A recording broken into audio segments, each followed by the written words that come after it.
আজকে শেয়ার করব ভীষণ মজাদার একটি রেসিপি, সেটি হলো ইলিশের লেজ ভর্তা। ভর্তার কথা শুনলে কিন্তু আমাদের প্রত্যেকের মুখে পানি চলে আসে। আর সেটা যদি হয় মাওয়া ঘাটের ইলিশের লেজ ভর্তার মতো টেস্টি, তাহলে তো কোনো কথাই নেই।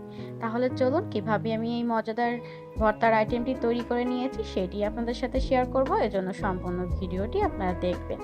আর আমার এই ভিডিও যদি আপনাদের কোথাও এতটুকুও ভালো লাগে থাকে, তাহলে অবশ্যই একটা লাইক দিয়ে যাবেন। আসসালামু আলাইকুম, হ্যালো এভরিওয়ান। আমার হোম ফুড চ্যানেলে আপনাদের সবাইকে স্বাগত। তাহলে চলুন রেসিপিটি শুরু করা যাক।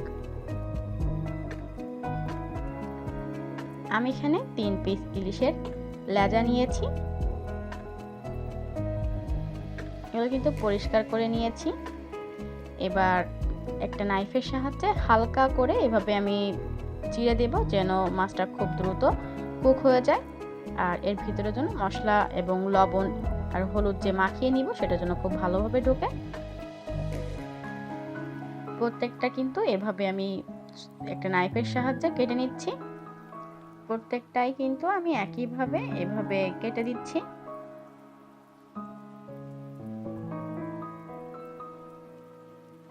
এবার এখানে ব্যবহার করব লবণ।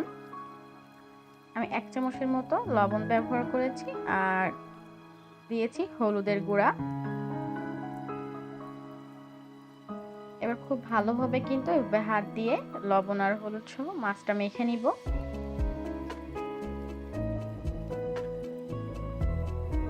এই ইলিশের লেজ ভর্তাটা তৈরি করতে কিন্তু আর কোনো রকম মশলার প্রয়োজন হয় না।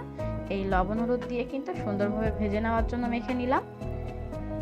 এবার একটা ফ্রাই প্যানে পর্যাপ্ত পরিমাণে সরিষার তেল দিয়েছি। দেওয়ার পরে পরপর 3টা লেজা কিন্তু আমি এখানে ভাজার জন্য দিয়ে দিলাম। আর আপনারা চেষ্টা করবেন এই ভর্তাটি টোটালি সরিষার তেল দিয়ে করতে, তাহলে কিন্তু টেস্টটা অনেক বেশি ভালো হয়। আর এখানে আমার কিছু লাগবে রসুন। আমি কিন্তু এই রসুনের কোয়াগুলো খুব ভালোভাবে ছাড়িয়ে নিয়েছি। এবার এর এক সাইডে কিন্তু এগুলো দিয়ে দিলাম। দেখুন কিছুটা সময় পর রসুনের কালার চলে আসার পরে আমি কিন্তু এগুলো উঠিয়ে নিব। এর থেকে বেশি কিন্তু কালার নিয়ে আসলে আপনার রসুনগুলো খেতে তিতা লাগতে পারে। ইলিশের পিসগুলো কিন্তু আমি এবার উল্টিয়ে দিচ্ছি এক সাইড হয়ে যাওয়ার পর। আর এখানে আমি কিছুটা দিয়েছি পেঁয়াজ। এক সাইডে রেখে আপনারা কিন্তু আলাদাভাবেও কি টেলে নিতে পারেন। আমি কিন্তু একই কড়াইয়ের ভিতর এগুলো টেলে নিচ্ছি। আর দেখবেন ইলিশের লেজা যেন খুব ভালোভাবে কুক হয়ে যায়।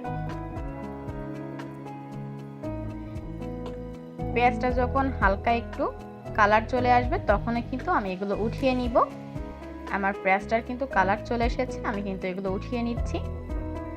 ওই একই তেলে আমি কিন্তু আরও 3 থেকে 4টা শুকনা মরিচ দিয়ে দিলাম। আর আজকের এই ভর্তাটা কিন্তু অবশ্যই শুকনা মরিচ দিয়ে করতে হবে। আমি কিন্তু শুকনা মরিচগুলো এভাবে টেলে নিচ্ছি। আর চেষ্টা করবেন শুকনা মরিচগুলো এভাবে বুটা সহ করতে, তাহলে কিন্তু মেলাক্ষণ পর্যন্ত এগুলো ক্রিস্পি থাকে। আর এ পর্যায়ে কিন্তু আমার ইলিশের লেজাটা কিন্তু প্রায় হয়ে এসেছে। আমি কিন্তু এবার উঠিয়ে নিব। এর থেকে বেশি ভাজতে যাবেন না, তাহলে কিন্তু বেশি শক্ত হয়ে যেতে পারে। এবার সর্বপ্রথম আমি যে মরিচগুলো টেলে রেখেছিলাম সেগুলাই কিন্তু ভালোভাবে লবণ দিয়ে ডলে নিব, যেন নরম না হয়ে যায়। এবার কিন্তু ইলিশের লেজাগুলো আমি এক এক করে কাঁটাগুলো ছাড়িয়ে নিব।